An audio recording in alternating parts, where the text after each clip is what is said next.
You're next here on the Jeff Santos Show. Thank you. Thank you for taking my call. I You're didn't know welcome. you had Nathan Taylor on. I usually watch your show daily, but I was in and out of sleeping during the day because I couldn't sleep at night. So Oh I'll my, go back and check that out. But I'm glad you get him because he's pretty good. He's a very smart guy. Um, another retired right. military guy, by So the way, Lawrence. Yeah. Go ahead, um, Cam. I had um, I had listened to a video I had mentioned to you, Jeff, but just for context for these two gentlemen, um, Elon Musk had an IVF child with a woman named Ashley St. Clair, and she had disclosed to the public on Monday of last week that Elon rate on like the 24 election during the 24 election, he was saying that he was accessing real time data, and she saw the data and knows that it was real time. She's familiar with how that looks. He was illegally accessing real time data and implying that he was using Starlink to um, touch the data, to mess with the data, but he was using his dorky cyber nerd language, I guess.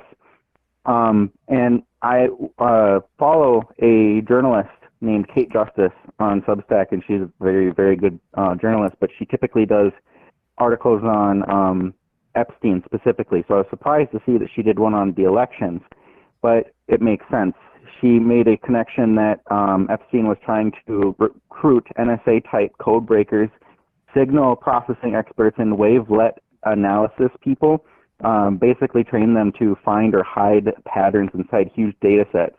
And then it Well, connects to Musk's reporting about the anomaly in the matrix and lasers from space messages. Lasers from space meaning that that's how the satellites actually talk to each other because they can't have cables up there. Um, and it turns out that one of the companies that Epstein was trying to invest into was a company that was eventually split up into two. One of them being I don't remember the name of, but the other is Starlink, and he was trying to get it so then they could. The theory is that he was going to tamper with the elections, and hmm. I am so concerned that this stuff is so above anyone's heads because even with the theory aside, because you would still need evidence. You would need to just get a full recount of the large population counties to verify that Yeah. something had happened because I've gone through Wisconsin's and it's not looking good. Well, I want to hold you there, Cam, because I want to get this the thought of this from first you, Lawrence, and then Brian. If we have to do it on the other side of the break, because what I think Cam is bringing up here is there's a lot of stuff that could be used, Lawrence, as you brought up earlier, to hijinks hijack this election in November. Lawrence. Yeah, I was a member of the Transition Integrity Project in 2016, and I was also a member of the National Task Force for Elections. And while we assessed that those 2016 elections went fairly well in terms of the procedures, we didn't necessarily, all of us, agree that there was no potential for real malfeasance in the future. And I say Mm-hmm. that because we had some briefings from, for example, Eric Schmidt at that time, his Alphabet intelligence guru, who told us some things that were happening and that were happening exactly like that caller just talked about in I'm an going to hold you right extremist. there, Lawrence, because we got a hard Yeah. break here, and I want to Okay. come back and get your thoughts on that. Cam, you can stay there too, and we'll be back with Brian Garvey and Lawrence Wilkerson. It's the Jeff Santos Show. Back in a flash.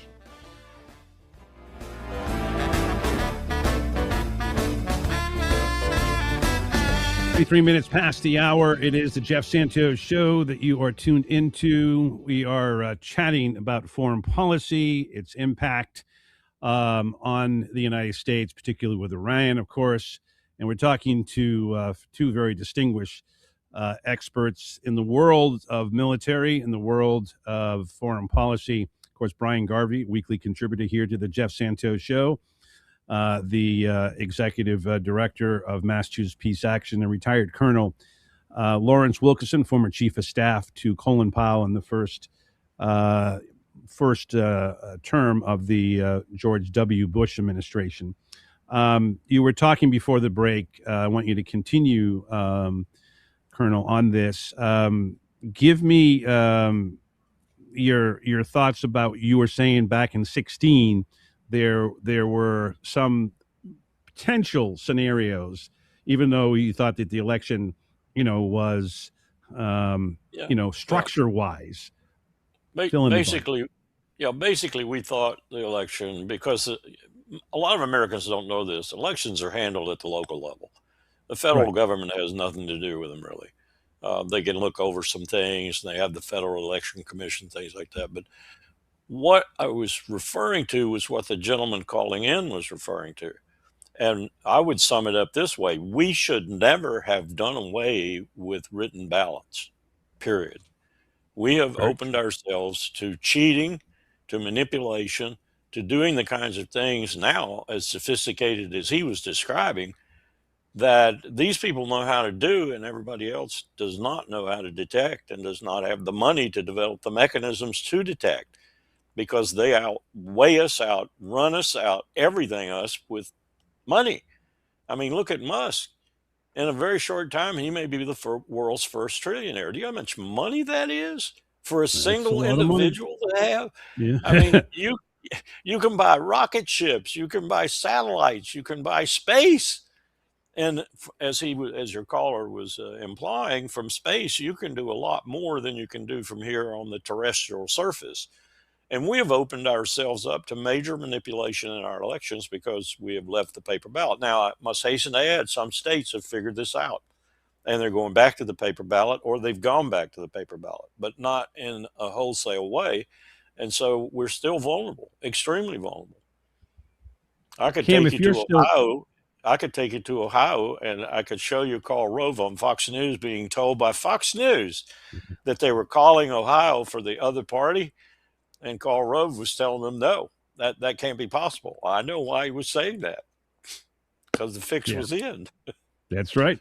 The same thing 4 years earlier in Florida when he went on Tim Russert, delayed Tim Russert, and said, no, it's not over yet. After Yep, NBC called it yep, for Mr. Gore, of yep. course, would win the popular vote. Exactly.